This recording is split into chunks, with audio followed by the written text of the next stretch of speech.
नमस्कार दोस्तों, स्वागत है आपका आलोक क्लासेस 77 में।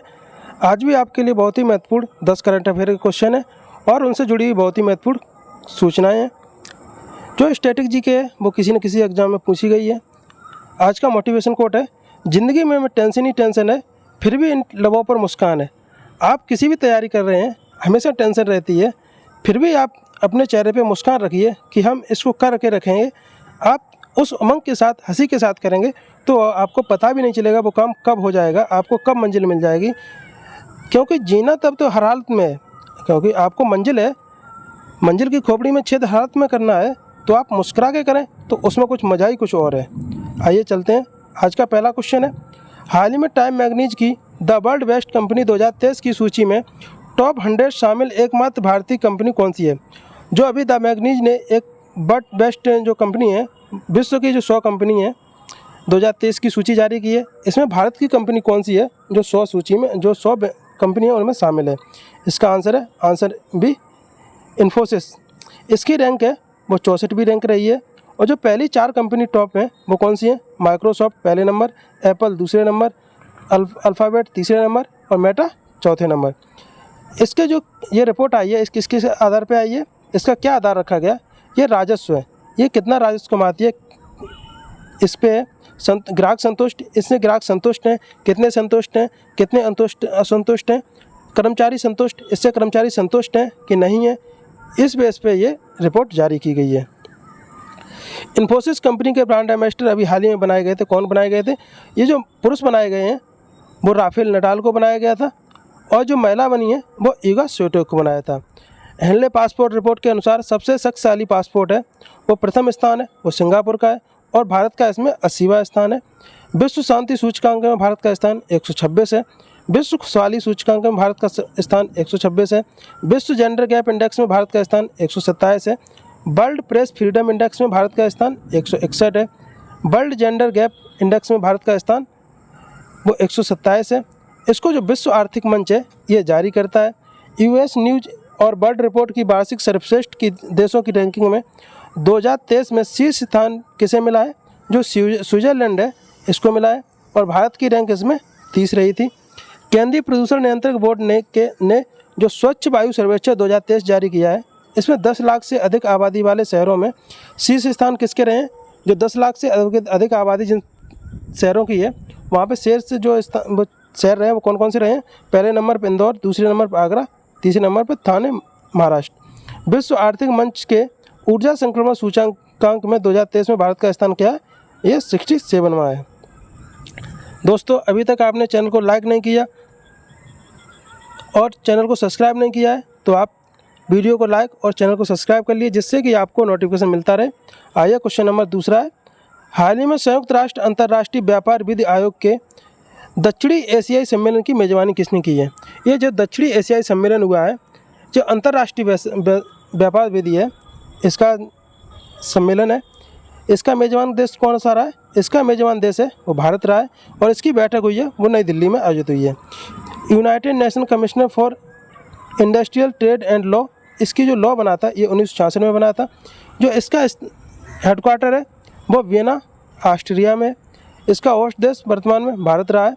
इसमें जो शामिल हुए हैं वो भारत के महान्यायवादी आर वेंकटरमनी और जो मुख्य न्यायाधीश हैं DY चंद्रचूड़, ये शामिल हुए थे। क्वेश्चन नंबर, जो अनुच्छेद 76 है इसमें महान्यायवादी का उल्लेख किया गया है। अटॉर्नी जनरल है ये राज्य का सबसे बड़ा वकील होता है, ये 165 में दिया है। और जो महान्यायवादी होता है ये केंद्र का सबसे बड़ा वकील होता है। जो पहले महान्यायवादी थे वो MC शीतलवाड़ थे। महान्यायवादी की नियुक्ति करता है वो राष्ट्रपति करता है। महान्यायवादी संयुक्त बैठक में भाग तो लेगा लेकिन वोटिंग में भाग नहीं ले सकता है, यानी कि ये वोट नहीं डालेगा, लेकिन जो संयुक्त बैठक होगा उसमें ये भाग लेगा महान्यायवादी। वर्तमान में सुप्रीम कोर्ट के मुख्य न्यायाधीश कौन है? ये DY चंद्रचूड़ है। पहले सुप्रीम कोर्ट के न्यायाधीश कौन थे? SJ कानिया थे, Hiralal J Kania. Supreme court ने अडानी ग्रुप की कंपनी की जांच के लिए किसकी अध्यक्षता में समिति बनाई? ये किसकी अध्यक्षता में समिति बनी थी? ये अजय मोहन सप्रे की अध्यक्षता में समिति बनाई गई थी। पूनावाला केस ने कोर्ट ने कहा था मॉब लिंचिंग पीड़ित मुआवजा मिलेगा, ये पूनावाला केस में कहा था। अभी हाल ही में मॉब लिंचिंग पर जो मुआवजा देने का कार्य किया है वो मध्य प्रदेश सरकार ने किया है, इस पर कानून पारित कर दिया है। क्वेश्चन नंबर 3 है, एशिया कप 2023 की टीम विजेता कौन रही है? जो अभी हाल ही में एशिया कप है इसकी टीम विजेता कौन है? इसका आंसर है आंसर बी, भारत। ये अंतिम मैच भारत और श्रीलंका में हुआ। ये अंतिम मैच जो प्रेमदास स्टेडियम है कोलंबो में यहाँ आयोजित किया गया था। भारत 8वीं बार इसमें वनडे जो एशिया कप है वनडे इसको जीता है और इसमें अंतिम जो फाइनल है श्रीलंका ने केवल 51 रन बना पाए और श्रीलंका हार गया। वनडे एशिया कप की शुरुआत जो हुई थी वो 1984 से हुई थी। श्रीलंका और पाकिस्तान इसका होस्ट देश रहा था 2023 का एशिया कप का। किसी भी टीम का एशिया कप में सबसे कम स्कोर बना है वो श्रीलंका का बना है, अभी तक वो 51 रन है। अंडर 19 महिला T20 वर्ल्ड कप जो होस्ट देश था वो साउथ अफ्रीका रहा था और इसमें जीता जो अंडर 19 महिला T20 ये भारत जीत गया और किसको हराकर? ये इंग्लैंड को हराकर जीता था। महिला प्रीमियर लीग IPL जो पहली बार हुआ है इसकी विजेता टीम रही थी ये मुंबई इंडियंस रही थी मुंबई, और जो कप्तान इसकी थी मुंबई की वो थी हरमनप्रीत कौर। इसमें कुल टीमें जो महिला IPL हुआ था इसमें कुल टीमें थी उसमें 5 टीमों ने भाग लिया था। IPL पुरुष जो हुआ था ये 16वें नंबर का था। इसमें विजेता है ये जो चेन्नई सुपर किंग है ये विजेता रही और इसमें उप विजेता रही थी ये गुजरात टाइटन रही है। इसमें ऑरेंज कप शुभमन गिल को मिला और पर्पल कप मोहम्मद शमी को मिला। क्वेश्चन नंबर 4 है, हाल ही में ओजोन परत संरक्षण दिवस पर कब मनाया गया है? जो ओजोन संरक्षण दिवस मनाया गया है ये कब मनाया गया है? इसका आंसर है आंसर बी 16 सितंबर। ये 16 सितंबर को मनाया जाता है क्योंकि 16 सितंबर 1987 को COP15 मॉन्ट्रियल प्रोटोकॉल ओजोन परत संरक्षण पर बैठक हुई है। 1994 में यह डिसाइड किया गया कि अगले वर्ष 1995 से हम 16 सितंबर को ओजोन दिवस मनाएंगे और ये जो 2023 का जो ओजोन दिवस है ये 29वें नंबर का है।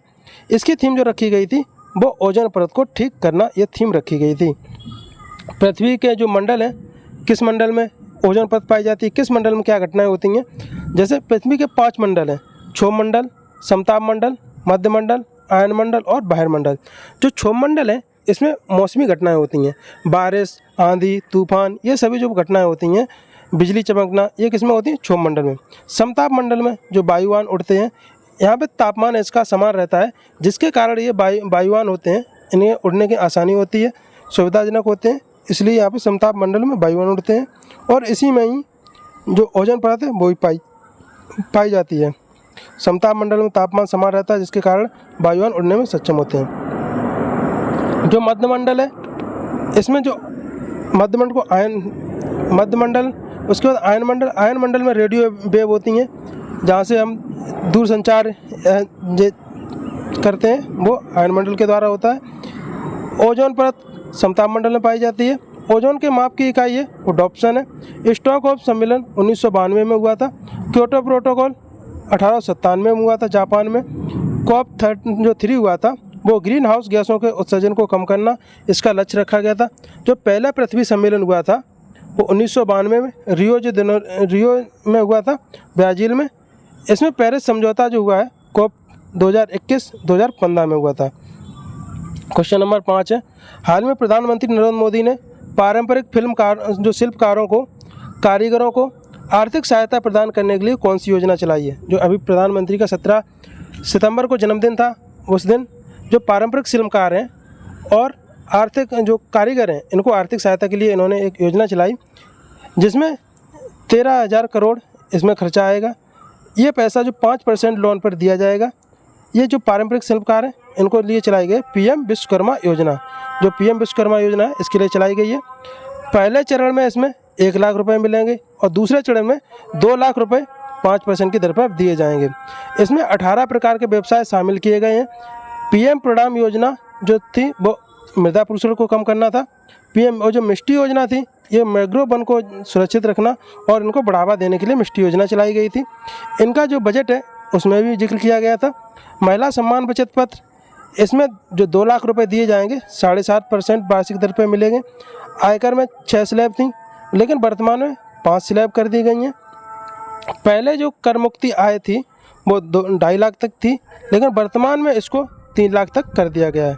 क्वेश्चन नंबर 6 है, हाल ही में प्रवर्तन निदेशालय का अंतरिम निदेशक किसे चुना गया है? जो पर्यवेक्षण निदेशालय है इसका अंतरिम निदेशक चुना गया। किसे चुना गया है? इसका आंसर है आंसर डी, राहुल नवीन को। अभी सुप्रीम कोर्ट का न्याय आया है जिसमें सीबीआई और ईडी का जो कार्यकाल है वो 5 वर्ष तक रखा गया है। प्रबंध निदेशालय ईडी की स्थापना 1956 में की गई थी। ये जो इसका मुख्यालय है वो नई दिल्ली में है। इसका कार्य जो होता है, जो मनी लॉन्ड्रिंग होती है इसको रोकना होता है। सीबीआई को शक्ति जो प्रदान होती है वो दिल्ली पुलिस विशेष स्थापना अधिनियम 1946 से इसको शक्ति मिलती है। किसको? सीबीआई को। इसके वर्तमान में जो सीबीआई के हेड हैं वो कौन है? वो प्रवीण सूद हैं। और जो पहले सीबीआई के निदेशक थे वो डीपी कोहली थे। सीबीआई के वर्तमान अध्यक्ष जो सीबीसी है, सेंट्रल बिजनेस कमिश्नर, इसके जो वर्तमान अध्यक्ष हैं वो प्रवीण कुमार श्रीवास्तव है।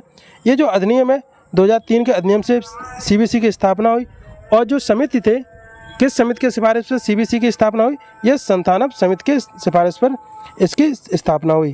क्वेश्चन नंबर 7 है, हाल ही में भारत ने कृषि सांख्यिकी के लिए कौन सा एकीकृत पोर्टल लॉन्च किया है? ये जो कृषि सांख्यिकी है इसके लिए एकीकृत पोर्टल लॉन्च किया गया है। ये किसके लिए किया गया? ऑप्शन ए, उपज पोर्टल। ये UPAG है। AG मीन्स एग्रीकल्चर, इसको उपज भी बोलते हैं। लॉन्च करने वाले जो थे वो रमेश चंद हैं। और ये नीति आयोग के सदस्य हैं। जो 4 सदस्य पूर्णकालिक सदस्य हैं नीति आयोग के, इनमें से एक सदस्य कौन है? रमेश चंद। इन्होंने इसको लॉन्च किया है। इसका मुख्य उद्देश्य है कम लागत पर बेहतर विश्लेषण करने के लिए इसको लॉन्च किया गया है। जो बोरक्सो ऐप है अभी असम ने जो महिलाओं की सुरक्षा के लिए लॉन्च किया था, असम ने किया है। उद्गम पोर्टल ये RBI ने लॉन्च किया है। जो बेनामी संपत्ति है इसको देने के लिए उद्गम पोर्टल RBI ने लॉन्च किया था। सुस्वागतम पोर्टल ये सुप्रीम कोर्ट ने एग्जाम में सुप्रीम कोर्ट में परमिशन लेने के लिए सुस्वागतम पोर्टल लॉन्च किया गया था, सुप्रीम कोर्ट ने किया। उत्साह पोर्टल, CU चयन पोर्टल, समाधान पोर्टल ये यूनाइटेड ग्रांट कमीशन ने लॉन्च किया है। सुप्रीम कोर्ट ने मोबाइल आधारित ई-पास बनाने के लिए कौन सा पोर्टल लॉन्च किया था? ये सुस्वागतम पोर्टल था। बाढ़ में वास्तविक समय की भविष्यवाणी करने के लिए अभी फ्लड वॉच ऐप लॉन्च किया था, ये केंद्रीय जल आयोग ने किया था।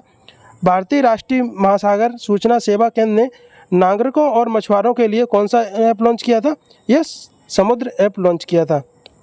क्वेश्चन नंबर 8 है, हाल ही में मुख्यमंत्री संपूर्ण पुष्टि योजना किसने प्रारंभ की है? जो संपूर्ण पुष्टि योजना है ये प्रारंभ की है ऑप्शन सी, उड़ीसा। इसमें पोषण से संबंधित है। इसमें महिलाओं और बच्चों को और किशोरियां इसमें सभी शामिल हैं, इनको पोषण दिया जाएगा।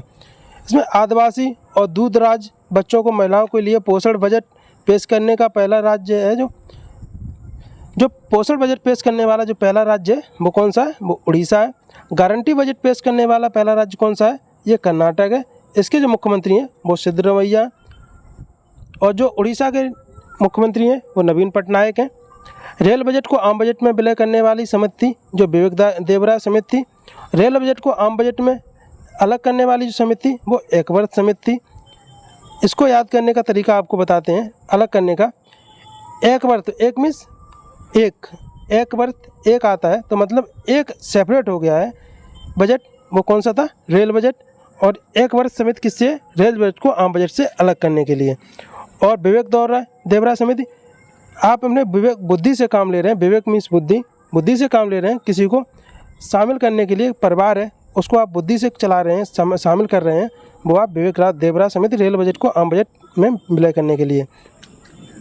किसकी समिति की सिफारिश पर GST कर लागू हुआ? ये विजय केलकर समिति के आधार पर। इंटरनेशनल स्पोर्ट फेडरेशन समिति की स्थापना किसकी स्थापना 2008 में हुई थी? बुसान दक्षिण कोरिया में इसकी स्थापना की गई थी। जो इंटरनेशनल स्पोर्ट फेडरेशन है इसकी बुसान दक्षिण कोरिया में स्थापना की गई थी 2008 में। क्वेश्चन नंबर 9 है, आदि शंकराचार्य की 108 फीट ऊंची प्रतिमा स्टैचू ऑफ बनवेश का लोकार्पण कहाँ किया है? ये जो स्टैचू ऑफ बनवेश का लोकार्पण किया है, बननेस का, इसका लोकार्पण ओंकारेश्वर जो नर्मदा नदी है इसके मंथरा हिल से यहाँ पे किया गया है। ये एकता की प्रतिमा है, ये मध्य प्रदेश में पड़ता है। ये मध्य प्रदेश में 108 फीट ऊंची बनी है। एक इसकी मूर्ति है, आदि शंकराचार्य की है। इसको हम स्टैचू ऑफ बननेस कहते हैं। ओंकारेश्वर बांध नर्मदा नदी पर है। नर्मदा नदी पर भारत का सबसे बड़ा फ्लोटिंग पार्क बनाया है जिसका नाम है Ramagundam park. Statue of unity Sardar Vallabh Bhai Patel की है। यह गुजरात केवड़िया में नर्मदा नदी पर है। स्टैचू ऑफ पीस ये पाली राजस्थान में, स्टैचू ऑफ इक्वलिटी ये हैदराबाद में, स्टैचू ऑफ विश्वास स्वरूपम नाथद्वारा राजस्थान में, ये शिव शंकर की मूर्ति है। स्टैचू ऑफ नॉलेज ये अंबेडकर की मूर्ति है, महाराष्ट्र में, Latur Maharashtra. Statue of prosperity ये केम्पेगौड़ा की मूर्ति है, ये केम्पेगौड़ा एयरपोर्ट है कर्नाटक, यहाँ पे स्थापित की गई है। और आज का लास्ट क्वेश्चन है, क्वेश्चन नंबर 10 है। हाल ही में प्रधानमंत्री ने इंटरनेशनल कन्वेंशन और एक्सपो सेंटर यशोभूम का उद्घाटन कहाँ किया है? जो इंटरनेशनल कन्वेंशन है और यशोभूम, इसका उद्घाटन किया है ऑप्शन डी, नई दिल्ली। जो आपको इंटरनेशनल कन्वेंशन में अभी G20 की जो बैठक हुई थी, ये 18वीं नंबर की बैठक हुई थी। ये कहाँ पे हुई थी? भारत में हुई थी, नई दिल्ली में हुई थी। और ये इंटरनेशनल कन्वेंशन में इसकी बैठक हुई थी। और अभी भारत जो प्रधानमंत्री ने जो श्रमिक हैं इनके लिए योजना जब 17 तारीख को स्टार्ट की, वो कहाँ पे की गई? ये यशोभूम में की गई। इसके जो G20 का है, G20 का नवीनतम सदस्य बना है वो अफ्रीकन यूनियन बना है। अफ्रीकन यूनियन का जो अफ्रीकन यूनियन में कितने देश शामिल हैं? ये 55 देश शामिल हैं। इस प्रकार आप अगर याद करेंगे तो आपको जल्दी याद हो जाएंगे। जब एक क्वेश्चन आपको आए तो पूरा उसको रट दीजिए। और G20 में 19 देश और वर्तमान में 2 यूनियन शामिल हैं, यूरोपियन यूनियन और अफ्रीकन यूनियन। दोस्तों, आप ऐसे ही हमसे जुड़े रहिए और चैनल को लाइक करिए, सब्सक्राइब करिए, दोस्तों में अपने शेयर करिए, जिससे कि आपको ये मिल सके नॉलेज। लॉरियंस स्पोर्ट पुरुष ऑफ द ईयर अवार्ड ये लियोनेल मेसी को मिला है, ये अर्जेंटीना के हैं। लॉरियन स्पोर्ट महिला ऑफ द ईयर ये जो सैली फ्रेजर हैं, जमैका की हैं, इनको मिला है। 9वां महिला फुटबॉल विश्व कप का मेज़बान देश कौन रहा है? ये ऑस्ट्रेलिया रहा है। पहली महिला वॉलीबॉल प्रीमियर लीग हुई है, ये जयपुर में आयोजित की गई थी। इसको जीता कौन? महाराष्ट्र जीता है। दुनिया की पहली 200 मीटर लंबा जो बैरियर बनाया गया था, जिसका नाम था बाहुबली, इसको विदर्भ महाराष्ट्र में बनाया गया था। पहला महिला IPL ये मुंबई इंडियंस जीती है, कप्तान इसकी हरमनप्रीत कौर रही हैं। हाल ही में जारी अंतर्राष्ट्रीय हॉकी संघ में भारत का स्थान कौन सा रहा? ये तृतीय भारत का स्थान रहा था अंतर्राष्ट्रीय हॉकी संघ में। एशियाई हॉकी चैंपियनशिप ये चेन्नई में आयोजित की गई थी, इसमें जीता था वो भारत जीता है और उपविजेता इसमें मलेशिया रहा था। टोक्यो ओलंपिक में 41 वर्ष बाद भारत ने कांस्य पदक जीता था। दोस्तों, आपको क्लास कैसी लगी? क्लास अच्छी लगी हो लाइक कीजिए और अपने दोस्तों में शेयर करिए और चैनल को सब्सक्राइब कर लिए तथा बेल आइकन को दबा लीजिए, जिससे कि आपको नोटिफिकेशन मिलता रहे और आपकी तैयारी को बूस्ट मिले, आप तैयारी कर सकें। थैंक यू, धन्यवाद।